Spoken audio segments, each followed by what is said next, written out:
আপনি সুস্থভাবে কোনো কাজ করতে পারবেন না। যখন বাইরে যাই তখন আমাদেরকে পিছনে তাকাতে হয় যে কেউ আমাদের টার্গেট করতেছে কিনা। ওই মিছিলে শুধুমাত্র অংশ নেওয়া কি দুজন মানুষের অপরাধ, তাদেরকে কোপানো হয়েছে। সন্ত্রাসী বাংলাদেশ থেকে বেরিয়ে যায়, সন্ত্রাসীকে গ্রেপ্তার করতে পারে না, এটা তো চরম চরম পর্যায়ের গাফলতি। সামনে যে নির্বাচন আসছে, কত মায়ের বুক খালি হবে তা চিন্তার বাইরে।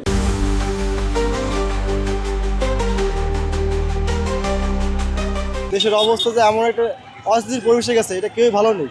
তো আমরা চাই সরকার ভালো একটা পদক্ষেপ নেয়, সামনে নির্বাচন, এটা নিয়ে সুস্থভাবে কাজ হোক। বাংলাদেশের যে বর্তমান পরিস্থিতি, এই পরিস্থিতির পিছনে পুরো দায়টা হচ্ছে আওয়ামী লীগের, এবং এই দায়ের পিছনে সবচেয়ে বড় দায় হচ্ছে বাংলাদেশের ইন্টারিম সরকার। কারণ ইন্টারিম সরকার আওয়ামী লীগের কার্যক্রম শুধু নিষিদ্ধ করেছে, বাট আওয়ামী লীগ দলটিকে নিষিদ্ধ করেনি, যার ফলে হচ্ছে আওয়ামী লীগের এই যারা আছে গুপ্ত সন্ত্রাসীরা আছে, তারা বিভিন্নভাবে দেশটাকে অস্থিতিশীল করার পায়তারা করতেছে। মজলুম এবং ইনসাফের কণ্ঠস্বর শরীফ ওসমান হাদী ভাইয়ের উপর গুলি করা হয়েছে হত্যার উদ্দেশ্যে।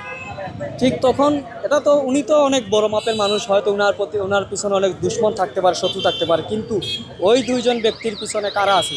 যে দুইজন মানুষ এই হাদী ভাইয়ের উপর হামলার প্রতিবাদে মিছিল হয়েছিল, ওই মিছিলে অংশ নিয়েছে। ওই মিছিলে শুধুমাত্র অংশ নেওয়া কি দুজন মানুষের অপরাধ, তাদেরকে কোপানো হয়েছে। তারা তো অবশ্যই আমার মতোই এই সাধারণ মানুষ। তারা তো হাদী ভাইয়ের মতো এত উচ্চপদস্থ কোনো মানুষ না, যে উনি উচ্চ কোনো কণ্ঠও না যে এই দুইজন মানুষকে মারলে এই দেশ বিরোধীদের অনেক বড় লাভ হবে। সেই জায়গা থেকে যদি চিন্তা করি, আপনি দেশের সাধারণ মানুষ, খেটে খাওয়া যে মানুষ এমনি নিপীড়িত নির্যাতিত, অদূর ভবিষ্যতে আরও সংকীর্ণ অবস্থা যাবে এই বাংলাদেশ। তো তাকে যদি গুলি করে হত্যা করার উদ্দেশ্যে গুলি করা হয়, তাহলে বাকি যারা আছে তারা স্বতন্ত্র হিসেবে দাঁড়াবে, তাদের নিরাপত্তা কোথায়? এবং শুধু হাদী ভাইকে তো গুলি করা হয় নাই, বরঞ্চ জুলাইয়ের সম্মুখে যারা ছিল সবাইকে মোটামুটি থ্রেট দেওয়া হচ্ছে, হামলা করা হচ্ছে। গতকালকে দুজনকে কুপিয়ে জখম করা হয়েছে উত্তরাতে। তাহলে আমাদের নিরাপত্তাটা কোথায়? আমাদের নিরাপত্তা তো বাংলাদেশে আমরা দেখতে পাচ্ছি না। আমি একটা নিয়ে স্পেসিফিকভাবে বলি, আমি গতকালকে যখন ঢাকা আসতেছিলাম বাসা থেকে, আমার আব্বু আম্মু আমাকে আসতে দিবে না, বলতেছে তুই নির্বাচনের পর ঢাকা যা। এই ক্ষেত্রে হচ্ছে দেখেন, আমরা যারা ঢাকায় থাকি কিংবা বাইরে পড়াশোনা করি, অবশ্যই আমাদের গ্রামের বাবা মা যখন সংবাদ মাধ্যমে এগুলো দেখতেছে যে এখানে একে মারা হচ্ছে, জখম করা হচ্ছে, এখানে একে খুন করছে, এখানে আগুন ধরেছে, তারা অবশ্যই ভয়ে থাকবে, শঙ্কিত থাকবে। আমরা যারা শিক্ষার্থী হিসেবে আমরাও নিজেদের জীবনের নিরাপত্তাহীনতায় ভুগতেছি, এবং আমরা যারা সম্মুখ সারিতে জুলাই আন্দোলনের নেতৃত্ব দিয়েছি, যুদ্ধ করেছি, আমাদের তো অবশ্যই নিরাপত্তাহীনতার মানে সবচেয়ে বড় ভয় যে আমরা নিরাপত্তা। আমরা যখন বাইরে যাই তখন আমাদেরকে পিছনে তাকাতে হয় যে কেউ আমাদের টার্গেট করতেছে কিনা, আমরা যে সামনে পিছনে চতুর্দিকে তাকাতে হয় যে কেউ টার্গেট। এই জায়গা থেকে আমি বলতে চাই যে এই যে আওয়ামী লীগ ঠিক নির্বাচনের আগ মুহূর্তে নির্বাচনকে বানচাল করার জন্য এই যে সন্ত্রাসী কর্মকাণ্ডগুলো চালাবে, সেক্ষেত্রে আমরা বলতে চাই যে এই সেক্টরটাতে হচ্ছে বাংলাদেশের আইনশৃঙ্খলা পরিস্থিতিকে জোর দেওয়া, এবং বাংলাদেশের বিভিন্ন জায়গায় বিভিন্ন পয়েন্টগুলোতে রাতে এবং দিনের বেলা যেগুলোতে জনমত মানে জনসমাগম তৈরি হয়, সেগুলোতে হচ্ছে আইনশৃঙ্খলা পরিস্থিতি বাড়ানো, এবং বাংলাদেশের প্রতিটি নাগরিকের হচ্ছে নিরাপত্তা নিশ্চিত করার জন্য প্রয়োজনে আর্মিকে আরও জোরদার, প্লাস আর্মি প্রশাসনকে আরও বাড়ানো। এবং এই ক্ষেত্রে হচ্ছে যারা এরকম অপকর্মের সৃষ্টি করার পায়তারা করবে কিংবা এরকম কোনো তথ্য পেলে তাদেরকে দ্রুত আইনে আওতায় এনে এবং তাদেরকে যথাযথ ব্যবস্থার মাধ্যমে তাদের সাথে যারা জড়িত আছে তাদেরকেও খুঁজে বের করে শাস্তি আওতায় আনা।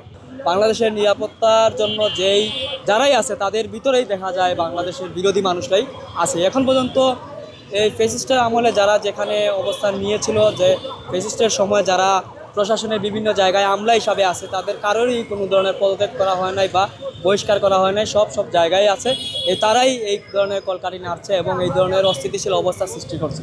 সামনে যে নির্বাচন আসছে, কত মায়ের বুক খালি হবে তা চিন্তার বাইরে। কত মায়ের আহাজারি সহ্য করতে হবে, আরও নির্মম বাস্তবতা আরও রয়ে গেছে। শুধু তো তফসিল ঘোষণা হয়েছে, এখনও তো ফেব্রুয়ারিতে নির্বাচন, এর ভিতরে আরও অনেক মানুষের এখন পর্যন্ত এই যে গতকাল আজকেই নাহিদ ভাইয়ের এই প্রেস দেখলাম, বা আরও ন্যাক্কারজনক বিষয় হলো জুমাপুর পোস্ট দেখলাম যে এই হসপিটালের ভিতরে পর্যন্ত চলে গেছে। হাদী ভাইয়ের উপর যারা আক্রমণ করেছে তারা হসপিটালের ভিতরে গিয়েই তদারকি করে আসছে কী অবস্থা না অবস্থা। এইরকম দুর্দশা এই ইন্টারিমের, এটা অনেক বড় এবং লজ্জাজনক ব্যর্থতা ইন্টারিমের। অদূর ভবিষ্যতে অনিবার্য এই 15 তারিখ পর্যন্ত সময় দেওয়া হয়েছে, 15 তারিখ দেখা যাবে ইন্টারিম কোন দিকে যায়। গতকালকে দুজনকে কুপিয়ে জখম করা হয়েছে, আজকে যে আপনাকে আমাকে হত্যা করার উদ্দেশ্যে হামলা করবে না, তার গ্যারান্টি কি?